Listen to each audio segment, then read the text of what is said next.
Sag her, Captain Beefheart, nu desværre afdød amerikansk kunstner, og både billedkunstner og musiker.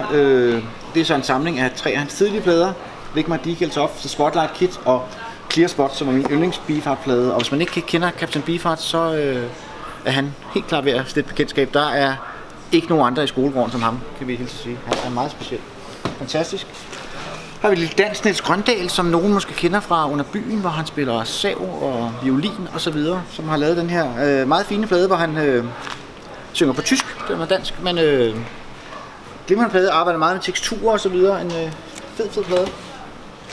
Det er en klassiker, Big Star, deres første plade, Number One Breakout hedder den, sådan der, det havde de måske nok håbet, den skulle blive, men det blev den aldrig, men det er så siden blevet en kultplade, sådan nogle som R.E.M. har været meget inspireret af Big Star for eksempel. Og hvis det skal være helt korrekt, så er det nok deres tredje plade, man skal have fat i, men den her, den er også super fed. Alle deres 3 plader er super fede. Alex Tilton hedder hovedsangskriven i det band her. Syd Barrett, The Madcap Laughs, første plade han laver efter han bliver smidt ud af Pink Floyd, fordi han simpelthen har taget så meget LSD, at han er fuldstændig håbløs at arbejde sammen med, og ikke kan møde op til tiden, og står og spiller modsat af de andre spillere osv. Så de får fat i David Gilmour i stedet for at smide ham ud, selvom han egentlig var hovedsangskriver i Pink Floyd. Den første Pink Floyd-plade, der ham, der har skrevet stort set alle sangene på. Men de andre havde stadigvæk så stor veneration fra ham, og det er faktisk David Gilmour og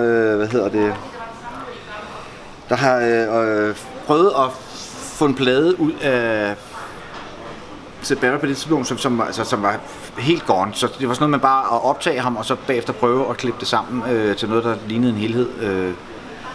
Så det er virkelig sådan en outsider-freak-album, men det er samtidig også en fantastisk plade, fordi han er stadig en rigtig, rigtig stor sangskriver. Og det er også en lidt skræmmende plade, fordi man kan godt høre, at det er en mand, der er på vej ud over kanten. Det her, det er en af mine all-time favorite plader, Iggy Pop, Lost for Life, lavet stort set samtidig med den, der hedder The Idiot, og den er lavet i tæt samarbejde med David Bowie. De har skrevet musikken sammen, og den er lavet i 1977, hvor David Bowie lavede både Low, Heroes og Iggy Pop, Lost for Life og The Idiot. 4 af de bedste plader, der er udkommet i 70'erne.